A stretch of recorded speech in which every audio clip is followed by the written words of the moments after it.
आज सुबह के वक्त में ईरान ने बहरीन की सबसे बड़ी ऑयल रिफाइनरी बैपको पर ड्रोन से हमले किए।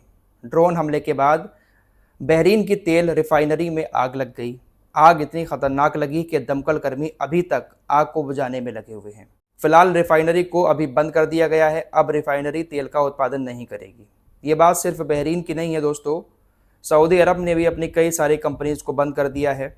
कतर ने अपने एलएनजी प्लांट को बंद कर दिया है। कुवैत के अंदर भी ऑयल रिफाइनरी बंद कर दी गई हैं। ये तमाम खाड़ी की जो देश हैं जहां पर तेल निकलता है, सब ने अपने अपने काम को रोक दिया है। इराक के अंदर जो अमेरिकी कंपनियां तेल निकालती हैं, उन्होंने भी तेल निकालना फिलहाल बंद कर दिया है।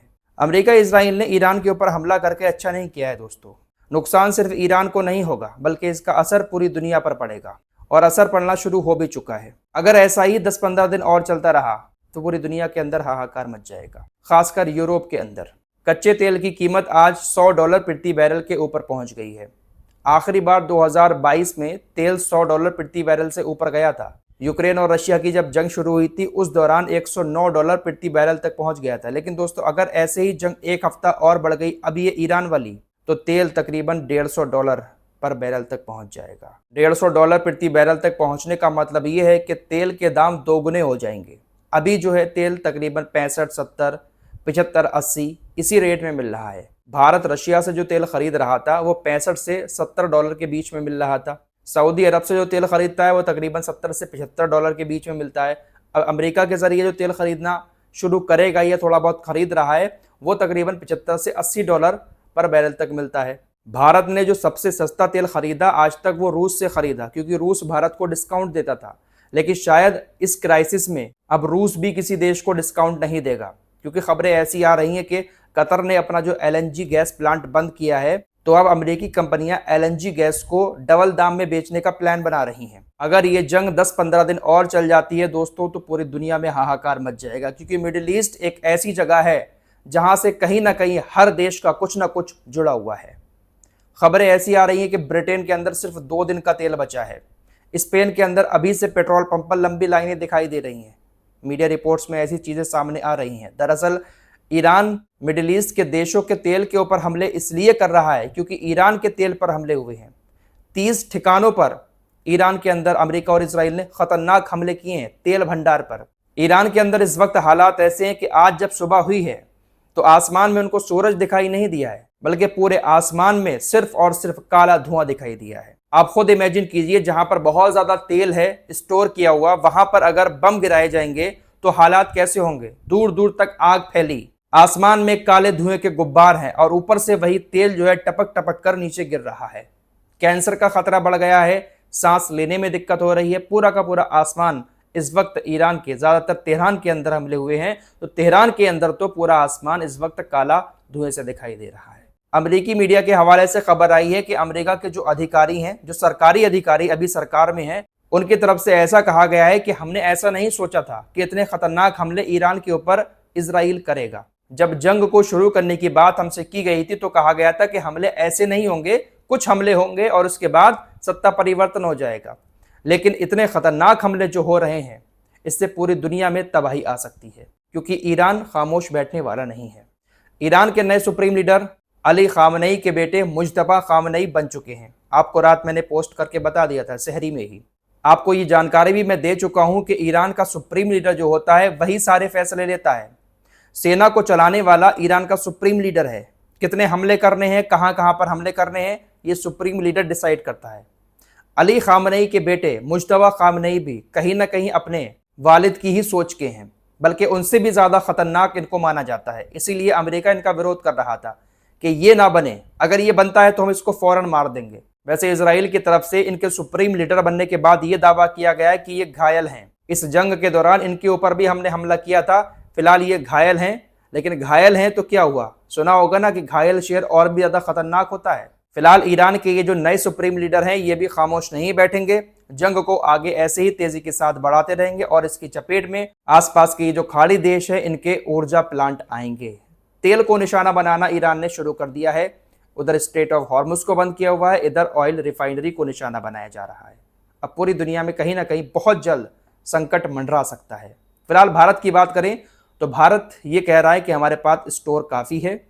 घबराने की ज़रूरत नहीं है। साथ ही साथ रशिया से भी भारत तेल खरीदेगा, तो भारत में ज़्यादा दिक्कत आने वाली नहीं है। जो देश, खासकर यूरोप का ज़्यादातर तेल जो है वो स्ट्रेट ऑफ हॉर्मुज से होकर ही गुजरता है, खाड़ी देशों से ही जाता है। तो यूरोप में तबाही आने वाली है, बहुत बड़ी दिक्कत होगी अगर ये जंग 10-15 दिन और चल जाती है। फिलहाल बड़ी खबर ये है कि सीज फायर को लेकर डोनाल्ड ट्रंप और नेतन्याहू की तरफ से, दोनों की तरफ से बयान आए हैं। नेतन्याहू ने कहा इस जंग को खत्म करने का जो फैसला है वो हम दोनों करेंगे, आपसी सहमति से लिया जाएगा। अगर अमेरिका चाह रहा हो कि जंग बंद हो जाए तो जंग बंद नहीं होगी, अगर सिर्फ नेतन्याहू चाह रहा हो जंग बंद हो जाए तो जंग बंद नहीं होगी। दोनों की आपसी सहमति से सीज फायर होगा। ट्रंप से जब इस बारे में पूछा गया मीडिया के द्वारा, तो ट्रंप ने यह कहा कि जब तक नेतन्याहू राजी नहीं होंगे जंग बंद नहीं होगी। नेतन्याहू अगर चाहेंगे कि सीज फायर हो जाए तो ये जंग बंद हो जाएगी। लैला मजनू हैं दोनों। लेबनान के ऊपर फास्फोरस बम गिराए हैं इन लोगों ने। ह्यूमन राइट वॉच को कुछ ऐसे सबूत मिले हैं कि लेबनान के कई सारे इलाकों में इजराइल की सेना ने इस महीने की शुरुआत में व्हाइट फास्फोरस के बम गिराए हैं। ये जो व्हाइट फास्फोरस है ये पूरी दुनिया में बैन है। इस बम से कोई भी सेना किसी के ऊपर हमला नहीं कर सकती, लेकिन इजराइल लगातार इसका इस्तेमाल कर रहा है। गाजा में भी ऐसे सबूत सामने आए कि वहां पर भी इन्होंने व्हाइट फास्फोरस का इस्तेमाल किया, लेबनान में भी किया है। फिलहाल लेबनान को ये लोग अब तोड़ चुके हैं।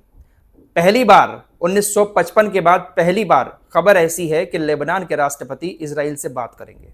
आज तक लेबनान के किसी भी राष्ट्रपति ने इजराइल से बात की ही नहीं है। पहली बार ऐसा हो रहा है कि लेबनान के राष्ट्रपति इजराइल से बात कर रहे हैं और शायद बात हो भी गई है।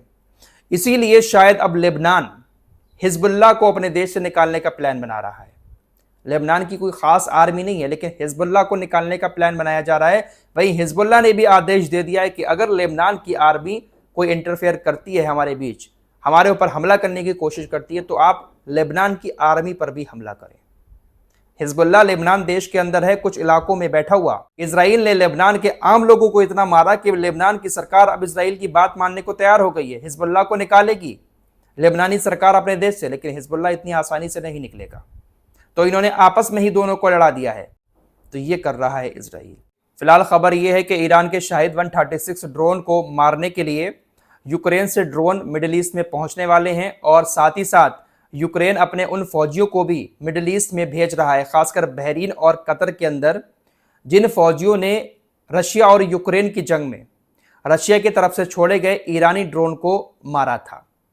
उन फौजियों को मिडिल ईस्ट में भेजेगा ताकि वो अच्छे से अपने ड्रोन का इस्तेमाल करके ईरान के शाहिद 136 ड्रोन को मार सके। बहरीन और कतर के अंदर इनको ज़्यादातर तैनात किया जाएगा। इस जंग के दौरान ईरान ने कतर को भी बहुत ज़्यादा निशाना बनाया है। खबर ऐसी है कि कतर के अंदर जो हमास के टॉप के लीडर हैं, हमास का वहाँ पर हेडक्वार्टर है, वहाँ पर टॉप लीडर बैठे हुए हैं, उनको अपने देश से कतर निकाल सकता है। और निकालेगा इसलिए क्योंकि ईरान ने जो तमाम खाड़ी देशों पर हमले किए हैं, हमास ने उन हमलों की निंदा नहीं की।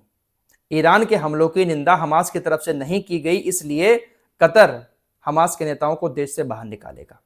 कतर ने कहा उनसे कि आप निंदा करो, लेकिन उन्होंने निंदा करने से मना कर दिया, गलत नहीं बताया, इसलिए हमास के नेताओं को कतर देश से बाहर निकालेगा। रशिया के जो विदेश मंत्री हैं उन्होंने एक बहुत अच्छी बात कही। उनसे भी कहा गया इन अरबी देशों के द्वारा कि आप ईरान को थोड़ा सा धमकी दें, ईरान के हमलों की निंदा करें। ईरान हमारे ऊपर हमले कर रहा है, आप निंदा नहीं कर रहे हैं, ईरान को कुछ धमकाएं तो आप। रशिया के विदेश मंत्री ने बहुत अच्छा जवाब दिया है इन तमाम अरबी देशों को। रशिया के विदेश मंत्री ने इन अरबी देशों से कहा कि अमेरिका और इजराइल ने ईरान के अंदर एक स्कूल पर हमला किया जिसमें तकरीबन 150 से ज्यादा बच्चियां मर गईं। क्या आप लोगों ने इजराइल और अमेरिका के इस हमले की निंदा की? आप लोगों ने निंदा नहीं की। किसी इस्लामिक देश ने 150 बच्चियों की मौत पर निंदा नहीं की, तो हम ईरानी हमलों की निंदा क्यों करें? बहुत अच्छी बात कही है उन्होंने, बाकायदा टीवी पर आकर ये बात बोली है मीडिया के सामने। और ये सच है दोस्तों, किसी भी इस्लामिक देश की तरफ से 150 बच्चियों की मौत पर निंदा भी नहीं की गई है। OIC जो अपने आप को तमाम इस्लामिक देशों का संगठन कहता है, उसने भी निंदा तक नहीं की। अरे कम से कम गलत तो बताना चाहिए था। परमाणु बम बनाने से रोकना है अगर ईरान को, तो क्या बच्चियों को मारा जाएगा? लेकिन किसी देश ने निंदा नहीं की। ये है इनका असली चेहरा। फिलहाल जंग जारी है और ऐसे ही अगर जारी रहती है तो पूरी दुनिया में बहुत जल्द हाहाकार मचता हुआ देखने को मिलेगा। इस रिपोर्ट में इतना ही। कुछ और खबरों के साथ फिर हाजिर होंगे। अपना ख्याल रखिए। अल्लाह हाफिज़।